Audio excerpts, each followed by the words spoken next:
इस कार्यक्रम के पुण्यार्जक परिवार हैं श्री आदिनाथ महिला मंडल सेक्टर 4 गुड़गांव, सौभाग्यवती संध्या जयप्रकाश काला, श्रीमती मैना देवी चंपालाल काला, प्रतीक जयप्रकाश काला, सोलापुर महाराष्ट्र। स्वर्गीय श्री वज्जू भाई कीकानी, श्री प्रवीण भाई देसाई, श्री परिमल भाई खनधार, अहमदाबाद। श्रीमती सविता जैन धर्मपत्नी स्वर्गीय श्री गजेंद्र जैन, तरुण जैन, रुचिका जैन, आसवी जैन, अरुष जैन, रेले USA। दिनेश जैन, कमलेश जैन, पीयूष जैन, पिंकी जैन, रक्षित जैन, शामली उत्तर प्रदेश। श्रीमती कोकिला जयकुमार गांधी, जयकुमार नेमचंद गांधी, बाबूलाल जी, जयंतीलाल जी, मांगीलाल जी, विजय, कमलेश, गिरीश, शत्रु, दिलीप, दीपक, योगेश एवं समस्त गांधी परिवार, पार्ले पॉइंट, सूरत। डॉक्टर तेज कुमार सोगानी जी की पुण्य स्मृति में धर्मपत्नी डॉक्टर अचला सोगानी, सुपुत्री महिमा सोगानी, श्रीमती मोनिका जैन धर्मपत्नी सुपार्श्व जैन, श्रीमती प्रियंका जैन धर्मपत्नी अमित जैन, बड़े भ्राता श्री माणक चंद एवं सोगानी परिवार, 8 अंबिका कॉलोनी, सांगानेर, जयपुर। दिवंगत श्री मोहनलाल जी पाटनी कलकत्ता की पावन स्मृति में सौभाग्यमल राजकुमारी, सुनील संगीता, साहिल प्रज्ञा एवं उत्सव कलकत्ता, टीकम सुशीला, नवनीत अनामिका, विकास श्वेता एवं सिद्धांत बेंगलोर, बाबूलाल शकुंतला कलकत्ता, अरविंद रेणु एवं Yashvardhan Bangalore. Shri Parasnath re rolling mills limited, Durgapur 1, Bardhaman, Paschim Bangal, Amita Jain, wife of Anil Kumar Jain, Sangeeta Jain, wife of Vipin Kumar Jain. Shri Subhash Jain, Shrimati Saroj Jain, Shrimati Renu Jain, Shrimati Anjali Jain, Shrimati Aarti Jain, Sanvi, Vardhan, Aarav, Kuvam, Sonipat, Haryana. Shrimati Champa Devi धर्मपत्नी स्वर्गीय श्री रतन लाल जी बड़जात्या, छोमू वाले, श्री सुरेश, सुमित्रा, शुभम, अंजलि, ऋतुजा बड़जात्या, गुवाहाटी, असम। जय जिनेन्द्र नमः श्री वर्धमानाय निर्धूत कलिलात्मने सालोकानां त्रिलोकानां यद्विद्या दर्पणायते। पंच परमेष्ठी भगवान की जय। जब कोई गृहस्थ श्रावक सामायिक में लीन होता है तो यहाँ आचार्य लिख रहे हैं, ऐसा लगता है जैसे कोई मुनि महाराज बैठे हों और उनके ऊपर किसी ने कपड़े डाल दिए हों। उन्होंने कहा मुनि जैसा प्रतीत होता है। क्यों होता है, इसके बारे में इस श्लोक में देखिए। सामयिके सारंभः, सामयिके सारंभः, परिग्रहा नैव सन्ति सर्वेपि, परिग्रहा नैव सन्ति सर्वेपि, चेलोपसृष्ट मुनिरिव, चेलोपसृष्ट मुनिरिव, गृहीतदा याति यति भावम्, गृहीतदा याति यति भावम्। बोलिए। सामयिके सारंभा परिग्रहा नैव सन्ति सर्वेपि, चेलोपसृष्ट मुनिरिव गृहीतदा याति यति भावम्। सामयिके, सामायिक में, सारंभा आरंभ सहित, सर्वेपि सभी, परिग्रह परिग्रह नैव संति उस सामायिक करने वाले के नहीं होते हैं। एक एक शब्द आचार्य ने चुन चुन के रखा है। सामायिके, सामायिक के काल में सामायिक करते हुए आरंभ सहित सभी परिग्रह नहीं होते हैं। तब, तदा माने तब, गृही माने वो गृहस्थी, चेल उपसृष्ट मुनि इव, चेल माने वस्त्र से, उपसृष्ट माने ढके हुए, मुनि की इव माने तरह। किन्हीं मुनिराज के ऊपर किसी ने कपड़ा डाल दिया है, ऐसा लगता है। देखो स्थिरता कितनी अच्छी है। चेल माने वस्त्र से ढके हुए मुनि की तरह, वह गृही माने गृहस्थी, तदा माने तब माने उस समय यति भावम मुनिपने को प्राप्त होता है। उस समय ऐसा लगता है जैसे मुनि बन गया हो। पंडित जी, सामायिक के समय पे गृहस्थ के आरंभ कैसे नहीं होंगे? देखो, गृहस्थ के आरंभ व्यापार, नौकरी पुरुषों के लिए, महिलाओं के लिए खाना बनाना, कपड़े धोना, झाड़ू लगाना, आटा पीसना, सब्जी बनाना, घर गृहस्थी के कार्य करना आदि। अब जिस समय कोई महिला या पुरुष व्रती है और सामायिक कर रहा है तो क्या उसके ये कोई भी आरंभ है? व्यापार है? नहीं है। नौकरी है? नहीं है। दूसरी बात, महिला घर गृहस्थी के काम में लगी है क्या? नहीं लगी। क्या कर रही है? स्थिर चित्त होकर आत्मचिंतन में लगी है। इसलिए उस समय आरंभ तो कोई नहीं होता। इसलिए लिखा आचार्य ने, आरंभ सहित परिग्रह भी नहीं होते हैं, मतलब आरंभ नहीं होते। जब व्यापारी, नौकरी, घर गृहस्थी का काम नहीं तो आरंभ कैसा? और आरंभ नहीं तो हिंसा के कार्य नहीं। पंडित जी, सामायिक के समय गृहस्थी के परिग्रह कैसे नहीं होंगे? परिग्रह दो प्रकार के, एक अंतरंग परिग्रह और एक बाह्य परिग्रह। परिग्रह दो प्रकार के हैं। तो अंतरंग परिग्रह कौन सा? 4 कषाय, 9 कषाय और एक मिथ्यात्व। ये तो सामायिक के समय में कषाय प्रवृत्ति तो है नहीं, क्योंकि आत्मचिंतन में लगा है, स्तुति कर रहा है, वंदना कर रहा है भगवान की। उस समय इन परिग्रहों का, राग द्वेष का क्या काम? अब रही बात बहिरंग परिग्रह की, उसके मकान, दुकान, जमीन, जायदाद तो हैं, लेकिन क्या उसका चिंतन उस समय उनमें उलझा हुआ है क्या? परिग्रह में नहीं उलझा हुआ। उसने अपने मन को सभी परिग्रह से और सभी आरंभ की क्रियाओं से हटा लिया है। इसलिए ना आरंभ है और ना परिग्रह है। मुनि किसे कहते हैं? जो आरंभ परिग्रह से रहित तो हो उसे मुनि कहते हैं। तो यही तो यहाँ आचार्य कह रहे हैं, जिस समय वो गृहस्थी अपने सामायिक के काल में एकाग्र चित्त होकर सामायिक में लगा हुआ है, उस समय ना तो आरंभ और आरंभ की क्रियाएं हैं, ना अंतरंग बहिरंग परिग्रह है। इसलिए है तो वो गृहस्थी, लगता कैसा है? मुनि जैसा। इसलिए तो आचार्य ने ये श्लोक लिखा है। पंडित जी, कपड़े से ढके हुए मुनि का मतलब? जैसे कोई मुनिराज अपनी साधना में हो और कोई उनके ऊपर वस्त्र ओढ़ा के उपसर्ग कर दे, उसी तरह उन्होंने कहा ये तो ऐसा लगता है आरंभ भी नहीं है और परिग्रह भी नहीं है, तो मुनि है। कमी क्या है? जैसे किसी ने उपसर्ग में इसके ऊपर कपड़ा डाल दिया हो, दुपट्टा ऊपर से डाल दिया हो, ऐसा प्रतीत होता है। वो मुनि नहीं बन गया, है तो गृहस्थी। लगता कैसा है? जैसे किसी मुनि के ऊपर किसी ने कपड़ा डाल दिया हो। क्यों? आरंभ परिग्रह से रहित है तो मुनि के समान तो है ही। इसलिए आचार्य ने इस श्लोक में उस श्रावक को मुनि जैसा है ऐसा कहा है।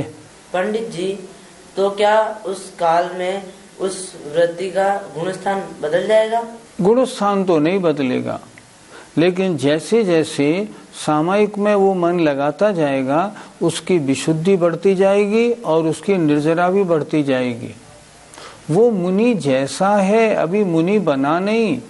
अगर पंच महाव्रत 13 प्रकार का चारित्र धारण कर लेता, 28 मूल गुणधारी हो जाता, तब तो उसका गुणस्थान बदल जाता। अभी वृत्ति है, अभी गुणस्थान 5वां है।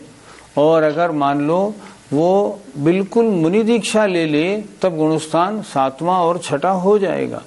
अभी गुणस्थान तो नहीं बदला, लेकिन इस काल में उसकी विशुद्धि बढ़ी। लेकिन लग कैसा रहा है? लग ऐसा रहा है जैसे कोई मुनि महाराज हो, किसी ने कपड़ा डाल दिया हो।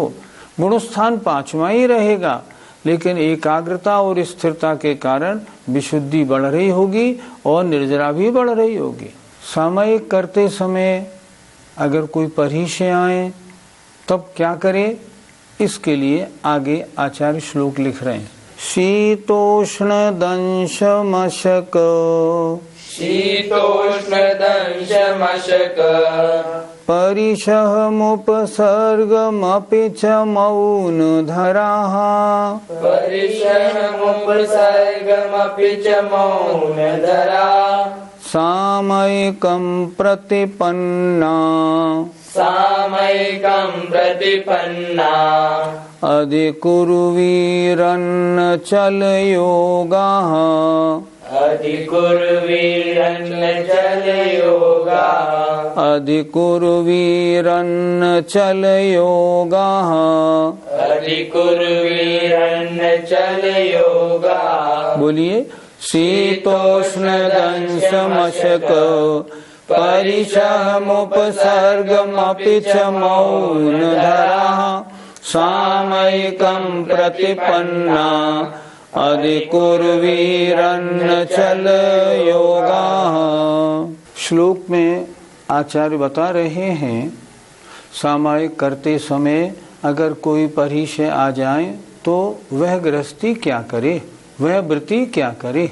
देखें, शीत अगर शीत परिचय आ जाए, उष्ण अगर गर्मी बहुत हो जाए, दंश मशक अगर मच्छर आदि काटने लगे, दंश मशक परिशह है, तो परिशहम इन परिशहों को और उपसर्गम अपीच और अगर कोई उपसर्गी आ जाए, कोई आ जाए पीट दे, मार दे, ऊपर पानी डाल जाए और कुछ गड़बड़ कर दे, और क्या लिखा उपसर्गम अपिच और उपसर्गों को भी, किन किन को, शीत माने सर्दी की बाधा, उष्ण माने गर्मी की बाधा और दंश मशक माने मच्छर आदि काटने का कष्ट आदि परिशह, परिशह 22 होती हैं, 3 लिख के इन्होंने सारी परिशहों को दे दिया।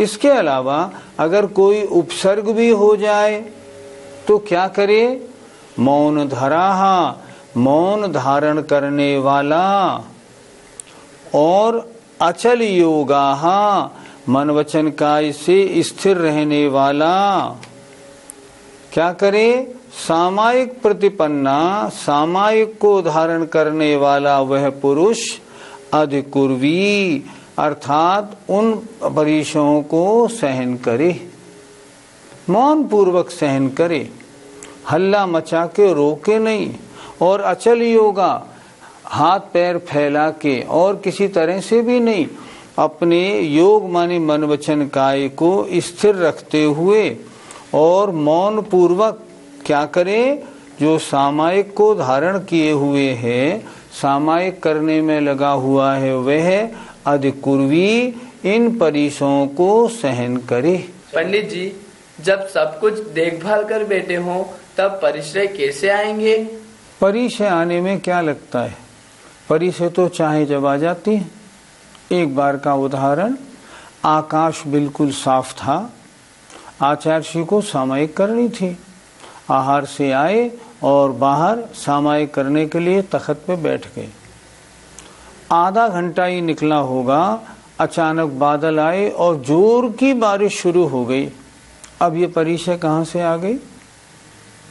आप देखभाल के बैठे हैं, शाम को सूर्यास्त के समय, नई जगह है, यहाँ तो मच्छर दिखाई नहीं पड़ रहे, आप बैठे, आपको सामायिक करनी है 1.5-2 घंटे और मच्छरों ने आपके बैठने के बाद ही अगर भुनभुनाना शुरू कर दिया तब क्या होगा? कभी भी आ सकती है। कहीं सामायिक करने बैठे हैं और ऊपर से कोई छिपकली या कोई जानवर गिर पड़े तब क्या होगा? परिचय आने में थोड़ी कुछ समय लगता है। सब कुछ देखभाल के बैठना ये हमारा कर्तव्य है, लेकिन ये मजबूती यहाँ दिला रहे हैं, सब कुछ देखभाल के एकांत स्थान में जहाँ किसी तरह की कोई आपत्ति, डिस्टरबेंस, कोई विपत्ति ना हो बैठे, और बैठने के बाद भी अगर कोई चीज, अगर कोई दिक्कत आ जाए तो फिर बहुत मौन पूर्वक, स्थिरता पूर्वक उसको सहन करे। सामायिक करने बैठा है और कोई कुत्ता ही आ जाए, कुत्ता ऊधम करने लगे, कोई बंदर ही आ जाए, फिर क्या करेंगे? परिचय तो कभी भी आ सकती हैं। इसलिए इतना मजबूत वो वृत्ति होना चाहिए, सब कुछ देखभाल के व्यवस्था से बैठा है, फिर भी अगर कोई परिचय आ जाती है तो मौन पूर्वक, शांति पूर्वक, समता पूर्वक उन परिचयों को सहन करे। पंडित जी, यदि परिचय आ जाए तो वृत्ति को क्या चिंतन करना चाहिए? अगर मान लो वृत्ति के ऊपर कोई परिचय आ गई और परिचय में अगर उन्होंने मौन तोड़ दिया या खड़े हो गए या हट गए वहां से, स्थान से अपनी सामायिक छोड़ दी, तो क्या होगा? सामायिक में दोष लगेगा, पाप बंद होगा। वृत्ति क्या सोचता है? मैं इस समय इन परिचयों या उपसर्ग के आने पर भी अगर स्थिरता पूर्वक इसको सहन करूंगा, मन को और ज्यादा लगाऊंगा, तो मेरी निर्जरा बढ़ेगी या घटेगी? बढ़ेगी। मैं निर्जरा के लिए बैठा हूं, परिचय आ रही है, आने दो। परिचय जितनी ज्यादा आती जाएंगी मैं उतना ही ज्यादा मन लगाने की कोशिश करके बैठा रहूंगा। शरीर, बारिश हो रही है, कष्ट मिल रहा है शरीर को, मेरी आत्मा को तो कोई कष्ट नहीं। इन कष्टों के सहने में ही तो निर्जरा विशेष होती है। भगवान पार्श्वनाथ के जीवन चरित्र में लिखा है कि भगवान पार्श्वनाथ के ऊपर कमठ ने 7 दिन तक उपसर्ग किया, लेकिन भगवान वहां से हिले नहीं, वैसे ही बैठे रहे और एकाग्र चित्त हो गए। पार्श्वनाथ पुराण में लिखा है उस 7 दिन के उपरांत जब धरेण पद्मावती आए और उपसर्ग से उनको बचाया, कमठ का जीव वहां से गया, भगवान को केवल ज्ञान हो गया। वहां एक लाइन और भी लिखी है, यदि भगवान पार्श्वनाथ पर इस समय ये उपसर्ग नहीं हुआ होता तो भगवान को केवल ज्ञान नहीं हुआ होता। अरे ऐसा क्यों? ऐसा इसलिए कि यदि उपसर्ग नहीं हुआ होता तो वो मन की एकाग्रता में और ज्यादा अपने को नहीं लगाते। उन्होंने और ज्यादा अपने मन को उसमें लगाया, निर्जरा बढ़ी, घातिया कर्म नष्ट हुए, केवल ज्ञान प्राप्त हो गया। इसलिए परिचय आती है तो ये परिचय तो मेरी निर्जरा में कारण है। यदि मैं इनके आने पर इन्हें छोड़ के भग जाऊंगा तो पाप बंद होगा, और मैं अगर इनको सहन करूंगा महान निर्जरा और पुण्य बंद होगा। इसलिए मैं जाऊंगा नहीं, मैं सहन करूंगा। परिचय बहुत तरह की होती है। आहार, भोजन करने बैठे वृत्ति कोई, और भोजन में अगर कोई बाल या कोई जीव निकल आए तो क्या करेगा? भोजन छोड़ना पड़ेगा। परिचय है प्रसन्नता से उठे, जरा भी कोई नाराजी, कोई गुस्सा, कुछ नहीं। उस दिन तो सोचे आज इतना आहार मिला, काफी है, क्या फर्क पड़ता है, मैं तो 1 दिन 2 दिन 4 दिन के उपवास का अभ्यासी हूँ, इससे कोई अंतर नहीं पड़ता, चलो ठीक है।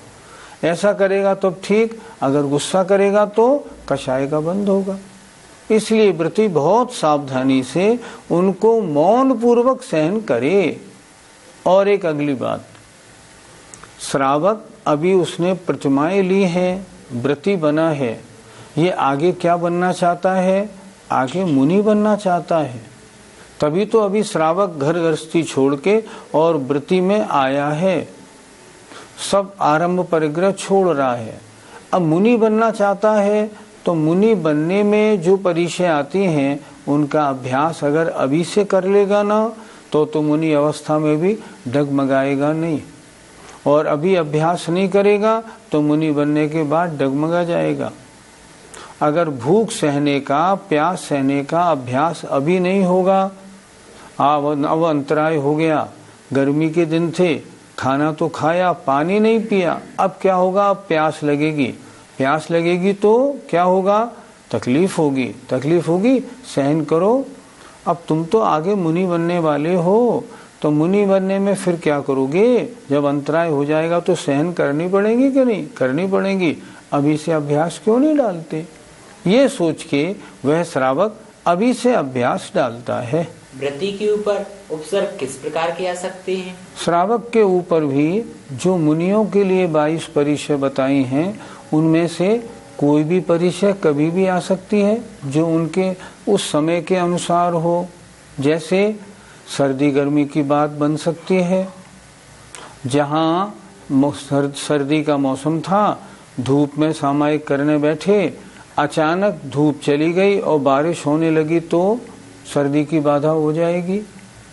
पहले शास्त्रों में उदाहरण मिलता है, जय कुमार कहीं सामायिक करने बैठे तो जो एक स्त्री उनके ऊपर बहुत आसक्त थी वो आके उनको तरह तरह से रिझाने लगी और उनको डिगाने की कोशिश करने लगी।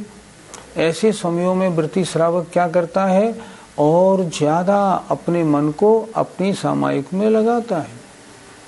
बहुत तरह की परिचय होती हैं। कहीं ध्यान लगाने बैठे और कोई आके हटाने की कोशिश करे, सामायिक में बैठे हैं नहीं हटे, और अगर मान लो वो डंडे से पिटाई कर दे तब क्या करे। अगर वो पिटाई करे तो उसको सहन परिणाम से बड़ी सरलता से सहन करे। ऐसा करने से क्या होता है, ऐसा करने से निर्जरा होती है। गणेश प्रसाद जी वर्णी ने अपने सामायिक का एक प्रसंग वर्णी जीवन गाथा में लिखा। उन्होंने लिखा, हम एक स्थान पर गए और वहां सामायिक करने बैठे। जहां हम ठहरे थे ठीक उसके बराबर ही एक अन्य मत वालों का मंदिर था। उसका पुजारी रोज क्या देखता था, उसका पुजारी देखता था कि ये 40-45 वर्ष का आदमी यहाँ आके देखो रहने लगा है वर्णी जी के लिए, और देखो सुबह से शाम तक कुछ नहीं करता, मटर गश्ती करता है, तमाम लोग इसकी सेवा करते हैं, बढ़िया से बढ़िया खाने को मिलता है, ये इसका ये काम कैसा। तो जब दोपहर को वर्णी जी आहार लेके आए और वहां आके सामायिक करने लगे तो वो आया और उसने वर्णी जी को बहुत उल्टा सीधा सुनाया, तरह तरह की गालियां दी और बोला, युवा हो, फोकट की रोटियां तोड़ते हो, नौकरी क्यों नहीं करते, देखो मैं नौकरी करता हूँ कि नहीं, पुजारी की गुजारा करता हूँ, तुम पे तो लानत है। बहुत सुनाने लगा, लेकिन वर्णी जी रंच मात्र भी सामायिक से नहीं हिले, शांति पूर्वक सब सुनते रहे और सामायिक में लगे रहे। अब करना क्या, अब जब सामायिक पूरी हुई और उठे तो सबसे पहले उन्होंने ये कहा, भैया तुम्हें आए यहाँ आधा पौन घंटा हो गया, देखो ये कुर्सी लो, इस कुर्सी पे बैठ जाओ। दूसरी बात, अभी रुको, मैं एक कागज कलम मंगा लेता हूँ और जितनी मेरी कमियां हैं ना मुझे एक एक बताते जाओ, मैं सब इसमें लिख लूंगा। तुम भैया बहुत देर से बोल रहे हो, रुको जरा मैं लाता हूँ। कागज कलम लेने गए, लेके आए, बोले अब मुझे बताओ मुझ में क्या क्या कमियां हैं, तुम क्या क्या कह रहे थे। इतना सुनना था कि वो जो था उपसर्ग करने वाला अन्य मत वाला बेचारा ठंडा पड़ गया।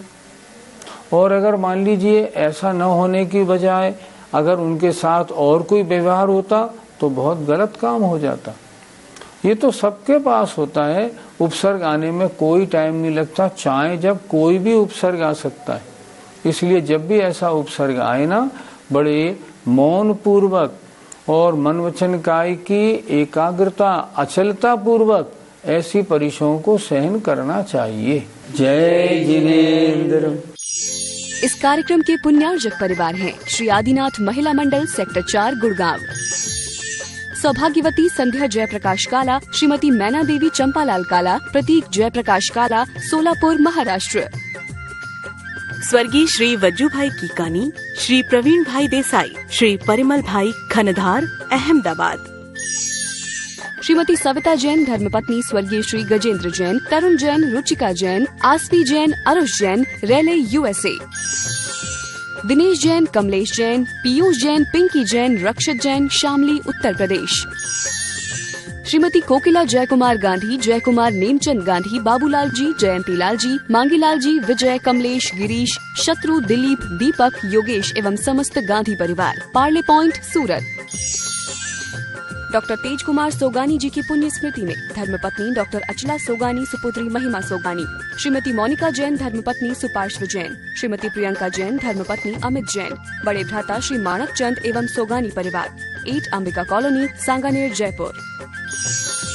दिवंगत श्री मोहनलाल जी पाटनी कलकत्ता की पावन स्मृति में सौभाग्यमल राजकुमारी, सुनील संगीता, साहिल प्रज्ञा एवं उत्सव कलकत्ता, टीकम सुशीला, नवनीत अनामिका, विकास श्वेता एवं सिद्धांत बेंगलोर, बाबूलाल शकुंतला कलकत्ता, अरविंद रेणु एवं यशवर्धन बैंगलोर।